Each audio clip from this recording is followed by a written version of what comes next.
12 horas con 38 minutos, 12 con 38 minutos en la segunda entrega de Punto Noticias a través de Pichincha Universal. Saludamos a esta hora al doctor Vicente Reategui, abogado del caso de Cervecería Nacional. Doctor Reategui, buenas tardes, gracias por acompañarnos. Para ubicar a la audiencia y a quienes nos siguen a través de nuestras redes sociales, les vamos a decir que el caso de Cervecería Nacional se encuentra en una total acefalía, ya que existe una sentencia asignada con el número 014118 CEP-CCC, caso 063511EP, dictada, escúchenlo bien, dictada por la Corte Constitucional con fecha 18 de abril del 2018. En dicha sentencia se dispuso al ministro de Trabajo lleve a cabo una mediación y, de no haber mediación, sea este el que determine el monto y mande a pagar a los ex trabajadores de Cervecería Nacional las utilidades. Vamos a dejar que sea el doctor Reategui quien nos ponga en contexto de este caso. Es un caso que ya tiene una sentencia, pero sin embargo, pese a ello, no se ha dado cumplimiento de la misma. Cuéntenos, doctor Reategui, los antecedentes de este caso para que la audiencia lo recuerde, porque tenemos lamentablemente la mala costumbre de olvidarnos de las cosas cuando dejan de ser un poco mediáticas. Muchas gracias y un agradecimiento especial de parte de los ex trabajadores de Cervecería Nacional Pilsener a esta prestigiosa emisora. Muchas gracias por el espacio. Bueno, este caso Cervecería Nacional lleva en la justicia ecuatoriana 12 años. En esos 12 años los trabajadores han luchado muy fuerte, muchos de ellos lamentablemente ya han fallecido, porque son trabajadores que laboraron en Cervecería Nacional 10, 15, 20 y hasta 30 años. Y la empresa no les pagó sus utilidades desde 1990 al 2005. Es decir, durante 16 años no les pagó utilidades. Sin que las autoridades controlen ni hagan cumplir la ley. Por supuesto, sin que las autoridades controlen, con la complicidad principalmente del Servicio de Rentas Internas de esa época y el Ministerio del Trabajo. De esa época. De esa época, de 1990 al 2005. En esos 12 años de lucha que llevan los trabajadores, y este caso en la justicia ecuatoriana, ya se ha ganado todo y en todas las instancias. Finalmente hubo una sentencia de la Corte Constitucional que dispuso al ministro disponga a su vez el pago a los trabajadores por estos 16 años. Estamos hablando de esta sentencia de la Corte Constitucional el 18 de abril del 2018, es decir, exactamente, hace aproximadamente 2 años. Aproximadamente ya 2 años. En este tiempo, ¿quién estaba en funciones como ministro de Trabajo al que le competía hacer cumplir esta sentencia? Al que le competía en primera instancia era al ministro Ledesma. Ya. El ministro Ledesma no fue capaz, dentro de los 90 días que le impuso la sentencia, para que siente a los trabajadores y a la empresa a que lleguen a un acuerdo. Una conciliación. Es decir, el ministro Ledesma incumplió la disposición constitucional. Incumplió esa disposición constitucional y no fue capaz ni siquiera de poner fecha para que se sienten los trabajadores y la empresa. Es decir, es una total contrariedad contra la ley, y ese principio de proteger los derechos de los trabajadores les queda demasiado grande. Se fue el ministro Ledesma y vino el ministro Madero. Y él se ha declarado incompetente. El ministro Madero, de tanta presión de los trabajadores, incluso cerrando calles en Guayaquil y aquí en Quito, dispuso fecha para que se siente Cervecería y los trabajadores. Cervecería finalmente no quiso llegar a ningún tipo de acuerdo. ¿Cuándo fue esto? Esto fue exactamente, empezó con esto el 10 de diciembre del 2019. Ya.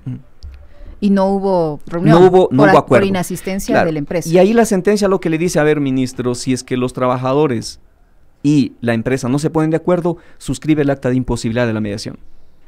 Y usted, como ministro, determine el monto y mande a pagar. Porque es el ente, de acuerdo con el Código del Trabajo, quien determina el monto de las utilidades. Es decir, en términos más sencillos, el ministerio, en este caso al ministro Madero, le tocaría calcular cuánto deberían pagarles a los ex trabajadores por las utilidades. Exactamente, le tocaría calcular, incluso en todo el expediente, ya el Servicio de Rentas Internas determinó el monto que la empresa Pilsener les adeudó en estos 16 años. Y aproximadamente son $93 millones de capital. De capital. ¿Qué quiere decir esto de capital? O sea, significa que dejó de pagar en 1990, ya dejó de pagar Pilsener a los trabajadores de utilidades. 1991 ya dejó de pagar. Y como conocemos todos, todo lo que se deja de pagar genera intereses. O sea, a estos 90 y tantos millones de dólares habría que sumar intereses. Habría que sumarles los intereses. Sin embargo, los trabajadores tuvieron la buena voluntad de llegar a un acuerdo con la empresa, pero la empresa simplemente dijo, no quiero llegar a acuerdos. Ahora, el ministro de Trabajo actual, Andrés Madero, se ha declarado incompetente de acuerdo a la comunicación que nos hicieron llegar ustedes como parte de la defensa de los extrabajadores de Cervecería Nacional.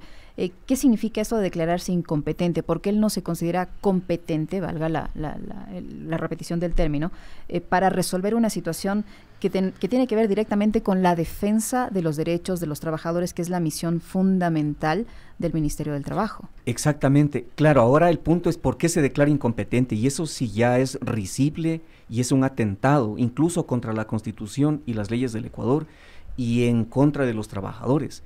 Es decir, no tiene un solo fundamento para que el ministro se declare incompetente. Y le explico por qué. La sentencia constitucional, es decir, del máximo organismo constitucional que fue dictada, le dice al ministro que haga dos cosas. Primera cosa, le dice, ministro, usted siéntelos a los trabajadores y a la empresa a que lleguen a un acuerdo. Y si no llegan, firme el acta de imposibilidad. Ya existe el acta de imposibilidad. Que fue suscrita por Ledesma. Exactamente. No, por Madero mismo. Por Madero mismo. Eso le dice la primera parte de la sentencia. Y en caso le dice, la misma sentencia le dice, la otra cosa que le manda a hacer al ministro. Que le ordena. Le ordena, le dispone. Le dice, usted determine el monto y mande a pagar. Y el ministro del Trabajo ahí dice, yo no soy competente para declarar relaciones laborales y tampoco soy competente para declarar vinculaciones. Pero nosotros le decimos, ministro, en ninguna parte le manda la sentencia a que haga eso. Lo único que tiene que hacer es determinar el monto. Y disponer el pago. Exactamente. Es más o menos como que si a un panadero le dijeron, haga pan, y el panadero se niega a hacer pan diciendo que no es competente para hacer... la masa del pan. No, mucho más alejado, papa con cuero. Dice, yo como panadero no tengo los ingredientes para hacer papa con cuero, pero usted le va a decir, pero si a usted lo que le ordenan es hacer pan. O sea, para poner un ejemplo.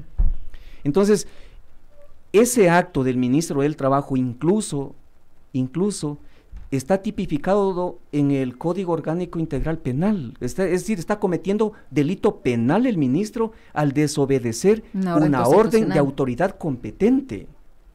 Y nosotros lo hemos demandado penalmente al ministro Madero, por supuesto que sí, porque tiene que haber respeto por nuestra Constitución y los derechos de los trabajadores. ¿Cuándo presentaron esa demanda? La presentamos exactamente hace más de medio año. ¿Y aquí ha pasado esa demanda?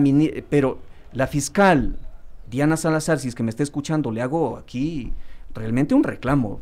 O sea, ¿por qué no continúa esa acción nuestra?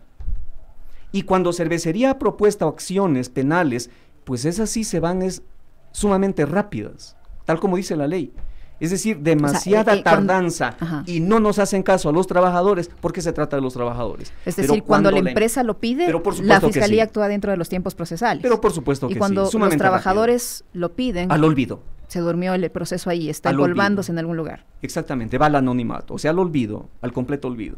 Entonces, incluso si es que nuestra Constitución y nuestras leyes tuvieran plena vigencia y eficacia, ministro o cualquier funcionario que no cumple una sentencia comete delito y tiene que ir a prisión. Pero estamos años luz que eso suceda, lamentablemente. Ya, esto no podría ser considerado también a nivel de la Asamblea Nacional, tomando en cuenta que el ministro, en este caso el ministro de Trabajo, es un funcionario público que está incumpliendo una sentencia constitucional. ¿La Asamblea de alguna forma podría actuar en este caso, tener algún pronunciamiento o algo? Estamos en este momento con la Comisión de los Derechos de los Trabajadores, hemos tenido una reunión con la presidenta de la Comisión de los Derechos de los Trabajadores a efectos de que lo haga. Nosotros hemos enviado sendas comunicaciones con todos los fundamentos jurídicos y los documentos, incluso al presidente de la Asamblea Nacional, ingeniero Litardo, para que llame al ministro del Trabajo. Para que explique. Pero sigue la misma lógica. Cuando es para que se haga justicia a los trabajadores, nadie hace caso. Pero cuando es a favor de una transnacional, ahí sí todo se mueve. Nosotros hemos visto ahí para salir adelante con esto, porque finalmente tiene que ejecutarse una sentencia. Es decir, una sentencia no puede quedar en el limbo sin ejecutarse, porque ahí sí no servirían para nada ni la Constitución ni las leyes. Lo único que estamos haciendo y lo que ha dado resultado es hacer un ejercicio de lucha en las calles tenaz. Es decir, para este 2 de marzo que la Corte Constitucional nos va nos va a recibir. Vamos a estar nuevamente muchísimos trabajadores, y una invitación a todos ellos y a los abogados que conformamos todo el equipo de defensa, para que estemos ahí presentes. Y finalmente, pues, o sea, si las autoridades no tienen el valor de hacerlo, bueno, hay que ir a las calles, no nos queda de otra. Y esta reunión con los magistrados de la Corte Constitucional, ¿qué objetivo tiene, tomando en cuenta que es la misma Corte la que ya emite una sentencia? El objetivo de esta reunión es en el sentido de que una vez que el ministro se declara incompetente, le dice el ministro Madero a la Corte Constitucional: yo no soy competente, prácticamente lo que está haciendo es devolviendo el proceso a la Corte Constitucional. ¿Qué es lo que le corresponde hacer a la Corte Constitucional? Disponer que continúe con la ejecución de la sentencia, porque sí es competente. Es decir, el ministro sí es competente, otra cosa es que no quiera cumplir. ¿Y a qué atribuye usted que no quiera cumplir pese a la disposición constitucional? Bueno, el hecho de que el ministro Madero no quiera cumplir con una orden constitucional en beneficio de los trabajadores, ya que una empresa transnacional los explotó durante 16 años, se debe a que tiene mucha influencia política, económica. Y aquí recordemos que en el año 2011 hubieron el desfile de los cheques cerveceros. Es decir, hubo un cheque de $550,000 y otro cheque de 500,000, girados ¿a nombre de quién? A nombre del hermano del secretario de la Corte Constitucional de ese entonces. Entonces, con toda esa influencia de estas empresas, hace que todo se paralice, vaya demasiado lento. Por eso es que hemos optado, como le he dicho, es ir a la calle, ir a una lucha como se la ha venido haciendo durante 12 años. Doctor Reategui, para finalizar, ¿cuántos ex trabajadores, porque todos los perjudicados ya son ex trabajadores? Por supuesto que sí. ¿Cuántos son los afectados y en este proceso cuántos ex trabajadores lamentablemente han fallecido? Bueno, los trabajadores beneficiarios y que trabajaron en este lapso de tiempo son cerca de 3,000 trabajadores, 3,000 familias. Han fallecido ya aproximadamente 150 trabajadores y bueno, murieron con la esperanza de que se haga justicia, y lamentablemente hasta la fecha se hace justicia. Un agradecimiento especial a ustedes y hacemos un llamado a toda la comunidad que estén vigilantes de que las autoridades cumplan con la Constitución y la ley. No se les está pidiendo otra cosa, simplemente que cumplan con su deber que les atribuye la Constitución y la ley, y por supuesto el pueblo ecuatoriano en sus votaciones. Muchísimas gracias al doctor Vicente Reategui, abogado del caso abogado de los ex trabajadores de la Cervecería Nacional, que están exigiendo que se cumpla una sentencia de la Corte Constitucional dictada en abril de 2018 que dispone el pago de las utilidades a los ex trabajadores de la Cervecería Nacional. Ustedes lo han escuchado al doctor Vicente Reategui. Doctor, muchísimas gracias por estar con nosotros. Vamos a hacer una breve pausa y volvemos enseguida.